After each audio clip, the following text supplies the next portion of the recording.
എഫേസ്യ ലേഖനം 6:12 നമുക്ക് പോരാട്ടമുള്ളത് ജഡരക്തങ്ങളോടല്ല, വാഴ്ചകളോടും അധികാരങ്ങളോടും ഈ അന്ധകാരത്തിന്റെ ലോകാധിപതികളോടും സ്വർലോകത്തിലെ ദുഷ്ടാത്മസേനയോടും അത്രേ. കർത്താവായ യേശുക്രിസ്തുവിൽ വിശ്വസിക്കുന്ന നാം ഓരോരുത്തരും എങ്ങനെയാണ് വലിയ പോരാട്ടങ്ങളെ നേരിടേണ്ടി വരികയെന്ന് അപ്പോസ്തലനായ പൗലോസ് വിശദീകരിക്കുന്നു. നമ്മെ പരാജയപ്പെടുത്തുവാൻ പാകത്തിലുള്ള പ്രലോഭനങ്ങൾ നേരിടാൻ സാധ്യതയുണ്ട്. പിശാചിന്റെ തന്ത്രങ്ങളോട് എതിർത്തു നിൽപ്പാൻ കഴിയേണ്ടതിന് ദൈവത്തിന്റെ സർവായുധ വർഗം ധരിച്ചുകൊള്ളുവാൻ എഫേസ്യ ലേഖനം 6:11 14 കർത്താവിന്റെ ദാസൻ നമ്മളെ ഉദ്ബോധിപ്പിക്കുന്നു.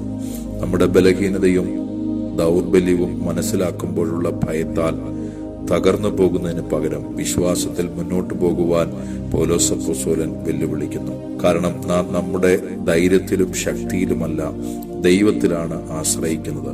കർത്താവിലും അവന്റെ അമിത ബലത്തിലും ശക്തിപ്പെടുവീനെന്ന് അദ്ദേഹം എഴുതി. നമ്മൾ വെല്ലുവിളികൾ നേരിടുമ്പോൾ ഓർക്കുക, ദൈവം കേവലം ഒരു പ്രാർത്ഥനയുടെ അകലത്തിലുണ്ട്.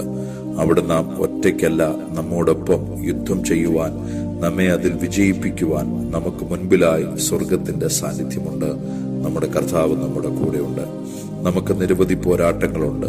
സ്വന്തം ശക്തി കൊണ്ടോ വൈഭവം കൊണ്ടോ നമുക്കൊരിക്കലും അവയിൽ നിന്ന് രക്ഷപ്പെടുവാൻ കഴിയത്തില്ല. എന്നാൽ നമ്മൾ നേരിടുന്ന ഏത് ശത്രുവിനേക്കാളും തിന്മയെക്കാളും ശക്തനാണ് നമ്മുടെ ദൈവം എന്നുള്ള ഉറപ്പ് നമ്മൾക്കുണ്ടെങ്കിൽ അവിടെ നമുക്ക് ജയിക്കുവാൻ കഴിയും. ആ ദൈവത്തിൽ നമുക്ക് ആശ്രയിക്കാം.